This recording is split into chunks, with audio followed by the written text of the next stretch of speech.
and now coming into the consumer space, one of the biggest things is we're seeing cryotherapy.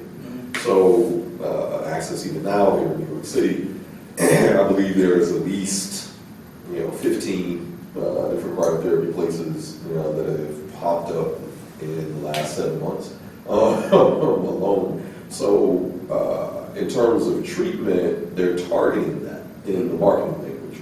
In other words, well, they have cryotherapy is? Yes, cryo is talking about that, but it's also an indirect effect. There isn't any type of study supporting any of the efficacy. It is really running the same process as supplements. Where a lot of the consumer assumes that supplements fall under FDA's regulation. So they assume there's this connection to think that supplements are safer. Right. It's almost as if you can't give it a side like what you're using now. This therapy can't hurt. Right, and that's we're trial and error. Yeah, and even the same with because right now, there's a large demographic that uses cocoa butter. After, especially the women during and post-delivery.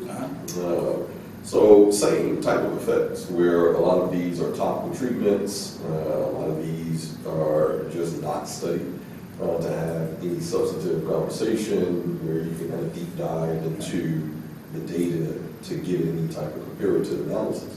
So this is, to me, largely wipe a lot of that conversation away from that standpoint. I think the one uphill battle is that just generally, when we look at the conversation of body positivity, that is a significant shift that we see through social media, even when we take deeper dives into specific demographics, when we look at the body positivity conversation and movement, especially amongst Black women.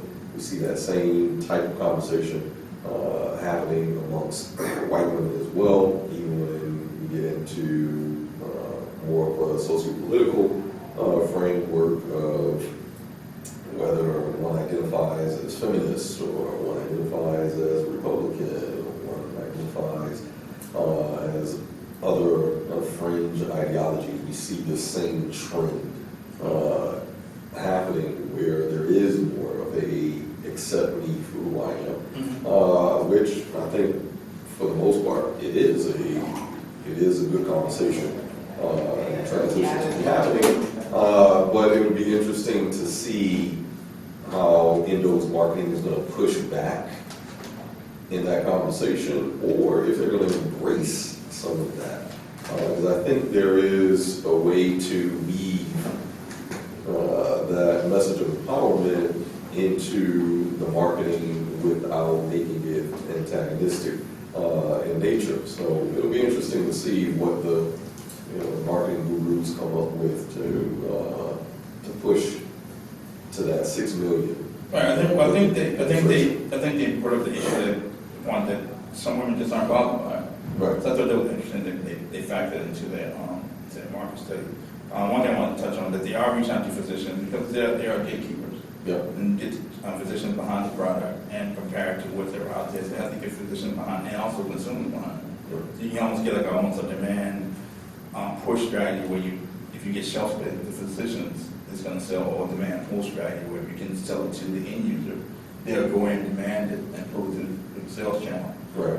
Right now they are in a data gathering stage. They had we'll go back to issue we were talking about last time, was just right after their Q3 earnings came out, stock began to drop. They had released the data for the clinical trials, new clinical trials. Yeah. And some of the analysts didn't like it. Some of the analysts said that it wasn't as, I guess you call it, on phase 3 release 2 data was not as positive as the phase 3 release 1 data. Yeah. And what Endo actually had a follow-up, said that the release one data was kind of like people with cellulite. Right. But the release 2 data, they specifically market women with a severe cellulite. Yeah. And so it's not going to be, the clip going from women with severe cellulite treatment after, 2 or 3 months, it's not going to be as Effective. But I wouldn't say as effective, but the women with severe cellulite, probably going to have a little more cellulite than women who didn't have as much to begin with. Yeah. And they specifically targeted women with severe cellulite. Yeah. And so they were very, even more excited about the clinical trials after they released 2 data. The release 1 data was, I understand, the largest clinical trials for cellulite ever. And It was 845. Right. And so it's still statistical significant improvement, which implies that it will likely get FDA approval. Right.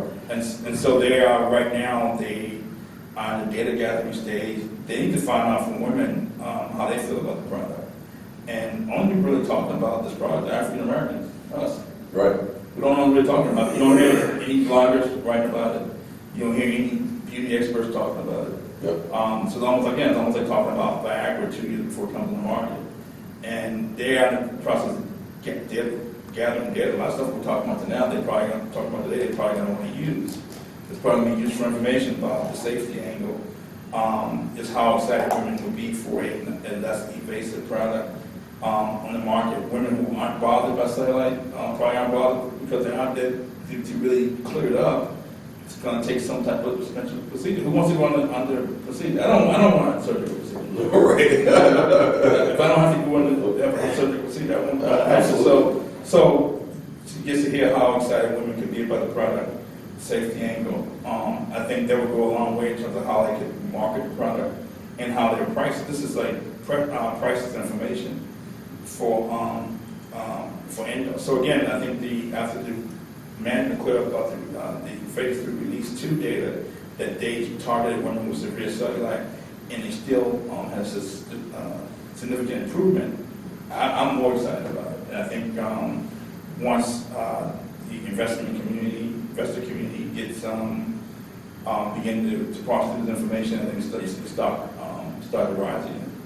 No, I absolutely agree. I think one of the things, just kind of going back to one of the earlier points, especially within the study, that really didn't specify, which I thought was a unique point in the sales conversation, is how often and how long does the effects last. Mm-hmm. So of the 845 participants in the first study, they gave a range of the severity of the cellulite, and just like you stated, the more severe the cellulite, the less obvious the appearance of the cellulite going away, because that's what really predicated the happiness.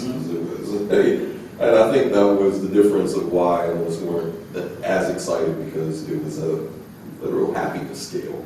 But I think they kind of implied that they were testing the same group, right? But they weren't. Right. So I think that kind of led to that investor disconnect there. But more to the point, I think any improvements that they show, because they show some significant improvements at every level. So whether it was the most severe all the way to the least severe, it was evident that there was some marked improvement. But again, when it comes to how often does this need to be taken in terms of a 12-month cycle, do I need to only take this treatment one time in 12 months? Do I need to go back to the doctor and do it again every 3 months? Because that's also taking a significant chunk of potential recurrent revenue. And when we look at, again, the value of the generics, I think that can pick up some of the lack that they've 2018, and I'm surprised to not see that as a part of the study. But my guess is that if it's anything like Botox, where you're going to have to go back after some period of time, then that's going to boost the projections that they already are tabulated for fiscal year 2020. And to kind of bring that full circle, I think people are seeing the value of this already when we look at the performance, even with the dip included, 65% return so far. They're already up to a little over 10 and a quarter right now. So they're already up from even when we sat down and had this conversation. So preparing for 2020. My guess is that investors that are tracking, so even on the institutional level, that are tracking Endo, they see this as a potential game changer, getting in now to just kind of sit and wait, wait for the profits to come in. I first turned bullish on the stock, I guess, in May of last year. I said we could get a potential fallback. This new drug could make into a fallback. The stock started rising, and everybody in the market was like, "It's rising on no news." As if I was the invisible man. So it was always my impression that when you have an analyst at a bulge bracket firm that's saying Endo has a target price of 8, and the stock's at 12 or 13, Endo was 15, 16. And then ultimately, like, 19, you have to explain that. So, and it wasn't because it wasn't coming from them. They can't say no news. It's coming from this person who we don't know who's writing about the stock. And they probably, because they weren't the ones recommending it.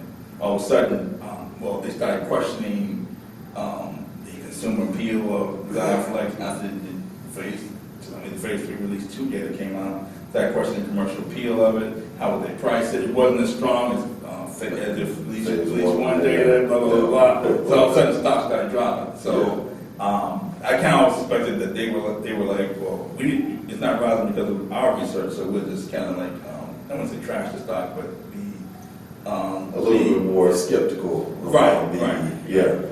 But I still think, when I said it was had potentially a fallback, I basically looked at the market for the Cellulite market and said if they get X amount %. I won't go too much in detail of it, but felt that the incremental value could drive, which the stock was around $6, could make it a fallback. I still feel that way. That even more now, because the phase 3 release 2 data was very positive. Management thinks it can be a disruptor, and the CEO doesn't sound like someone who's prone to hyperbole. He said they think it could be a serious disruptor of the aesthetic space, and that means cool sculpting, which people may use for cellulite treatment. That means that Allergan, which has Botox at the big in aesthetics, is being hit by Everest and has a product out for the treat frown lines now. So they're under attack. You have Hologic could have some of the revenues disrupted. Bausch Health, Johnson & Johnson, the big aesthetics segment as well. So the stock market has been sort of hoovering up the stock market over the past decade, and people driven by the Obama administration and the Federal Reserve, who's constantly providing liquidity to the market. And then Donald Trump will cut taxes. It's not really organic earnings growth and revenue growth. There aren't that many drug companies out there who really have a product out there that's going to really drive revenue in the future. Some of them are stocks just rising because they're buying back stock, or what have you. And a lot of them are being hit by generic competition. So look at Allergan being hit by generic competition. Their revenue just dropped like 6% year over year for Q4. 2018, their Botox, the key revenue source, is now under attack by Everest. Revance is expected to come on the market with a drug. So people think that some of these companies, I think some of these companies may want to partner with Endo, take a large stake in maybe the European segment of Xiaflex, and maybe partner with them and say, we'll give you, $2 billion So maybe we take a revenue share of your European sales, or what have you like that. That's a play that's out there. I think they almost have to. Allergan, Johnson & Johnson, Hologic, they have to think about how they're going to get a piece of Xiaflex. And companies like, there are companies out there like Gilead, for instance, which is known for, very acquisitive at the right price. They're known for buying brands that in the late stage. They've already gone through phase 3 or phase 4 clinical trials. They're a few months away from getting approval. They go in and acquire the company before it gets launched. Yeah. The buyer, the seller gets a lot of capital, and Gilead gets a product that's like a 89% chance of getting approved. So they don't have to take the risk of the R&D. And I think I think Endo is right for a deal like that because it's gotten to almost to the final stages of getting approved, and we know that it's showing significant statistical improvement. I think it's the hunt is on between Allergan, Johnson & Johnson, maybe Hologic if they can afford it. I don't think Bausch Health can afford a deal. Maybe Mylan, which has a small aesthetics segment, they've taken a position in Revance. Could probably try to partner with Endo, and if that gets announced, stock will go through the roof.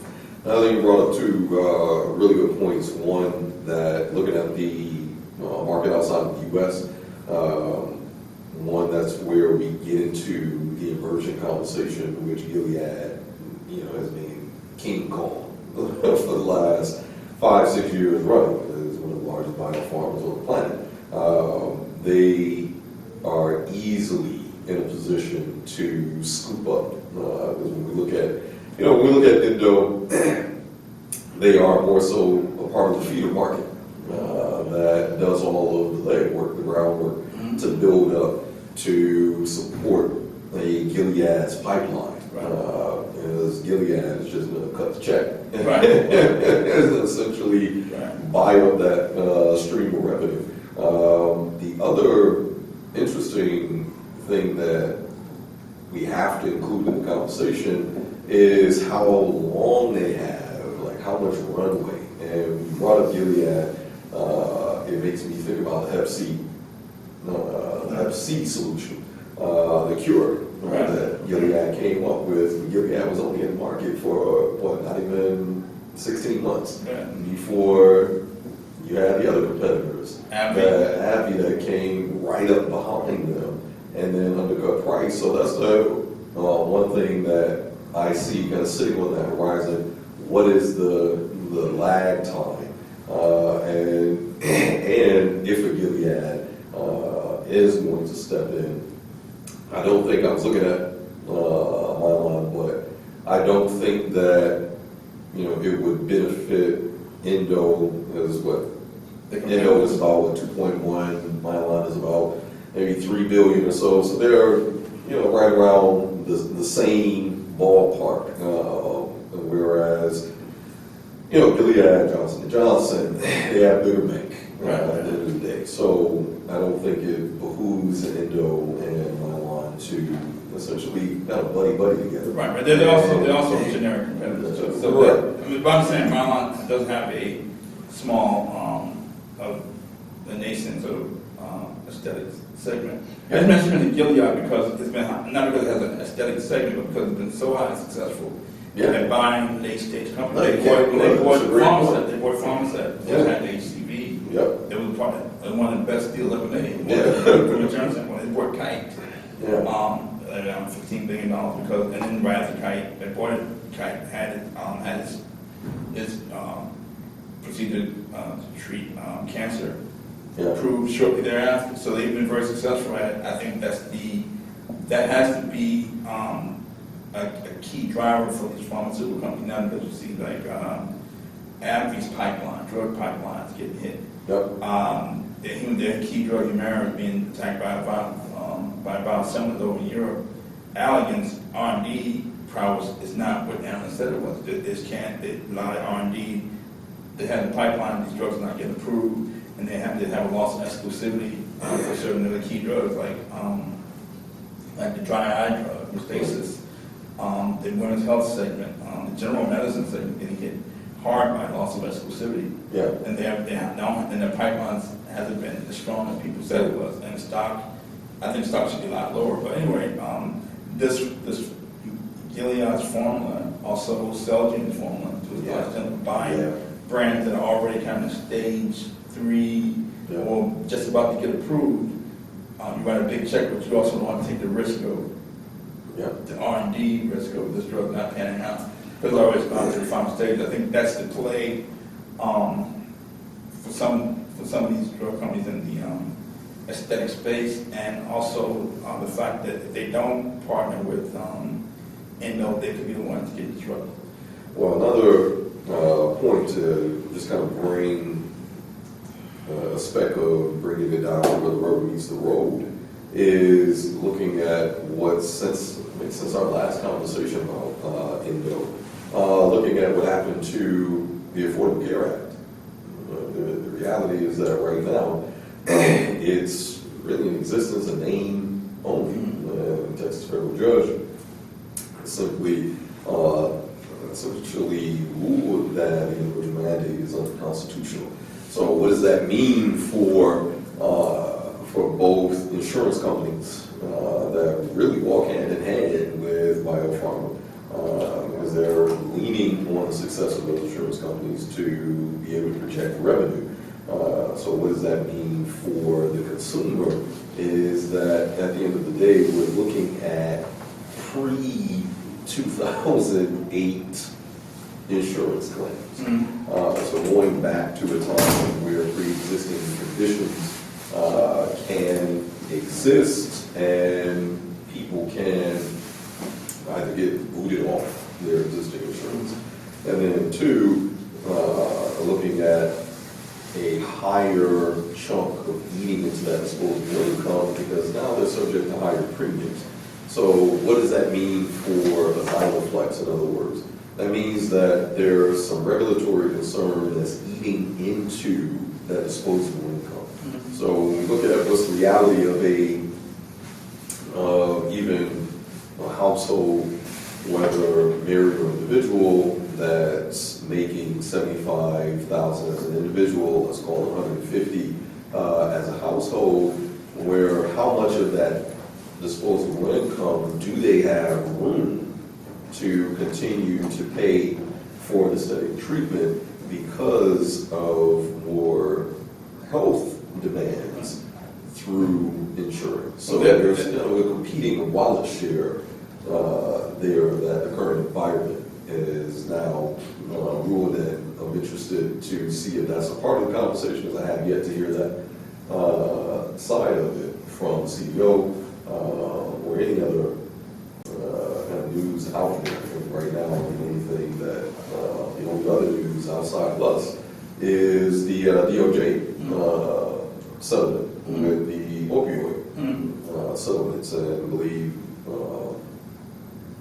Xiaflex or Endo is already looking to do a separate settlement to push themselves away from everyone else, to say the least. So, but yeah, I think that's one of the things that we do have to consider is how much of that disposable income is truly disposable when compared to some more pressing demands at this point. And I think that's why, because of opioid exposure or litigation exposure, why Endo wouldn't be a takeover target, or maybe why stock not higher, but definitely why it wouldn't be a takeover target, because it's such unknown. Why people could partner with them just for Xiaflex and maybe Europe, and you ring fence this opioid exposure. You're not exposed to that. You just partner with them on product line. But I think the fact that if anything, in terms of Affordable Care Act, or people having less disposable income, it may play in Endo's hands, because I'm mad on the spectrum of what you're talking about, creams or surgeries. It will be somewhere in the middle. It won't be expensive with surgery, but it's a little more expensive with cream. And people paying, and that's probably why they chose $75,000 I thought it was interesting that people with $75,000 as sort of target market who maybe could afford the product. So they haven't specifically talked about pricing yet, which I think is good. And they just still let the momentum build and still continue to get market data and continue to talk with physicians, get them excited about the product. Yeah. But they are the gatekeepers, but ultimately I think that that they're coming out with Q3 earnings at the end of the month. I think they have an acquisition for a company called Somerset, which is going to be announced in Q1. I mean, I'm hoping it's going to be announced at the end of the month. Yeah, they said they made a release that was supposed to be for Q1. Right. So this year. I'm guessing that I'm hoping the reason they moved their earnings date back to February 20th, usually like the first week of the month. Right. So maybe it could coincide with this Somerset announcement, because usually like close Yeah, to the yeah. of the month. But once Somerset did this announcement, I think that's another leg up, because it's going to add more revenue and help and add more scale, maybe help stabilize the EBITDA margin. Right. I think also once you start getting closer to this this application to the FDA, once they get announced, I think stop at nickel higher, and then ultimately, at some point, I think one of the big names was Allergan or Johnson & Johnson or Hologic maybe. Yeah. Could try to cut a deal with Endo or someone who we may not be aware of who wants to maybe get into the aesthetic space. This could be so disruptive. We just don't know. We know it's going to be, as a high probability, it's going to be approved. We just have no idea what the upside is. I mean, it's like talking about Viagra 2 years before it's launched. And only people talking about African Americans. Yeah. No, that's one that's already amazing that this is largely a story that's been missed and just kind of put on the back burner where you're in the smart money right now. Right. This is that period of smart money. So getting in before a lot of the changes, especially essentially before 2020, we're in that window. Or ultimately before they release that, before their application to the FDA. Right. I think that could be another catalyst. But then there's a window between the application and when it actually gets approved. Right. And that could be, they think it'll be second half of 20 approval, a launch will be second half of 2020. Right. Who knows the second half, maybe it could be July, it could be August. Exactly. But yeah, the point still remains that we still are going to see some uphill. We're going to see some upside between now and then. How much that upside we're going to see is debatable, but I think we're going to continue to see the same performance. Like I said, it's up already 65%. Right. And they haven't even released. They haven't even released side effects yet. Right. So to see it, and kind of going back to the conversation, especially with Gilead, is what was pretty interesting about Gilead, even on the news of the Hep C cure, was that Gilead seemed to linger. I think they topped out, was that right around like 2014, around like 113, 114. And then it dropped down to like 90, then back up to 99. And then, so it seemed like it couldn't push past this threshold. No. And I think one of the things is I was involved with Gilead maybe a year or so before that.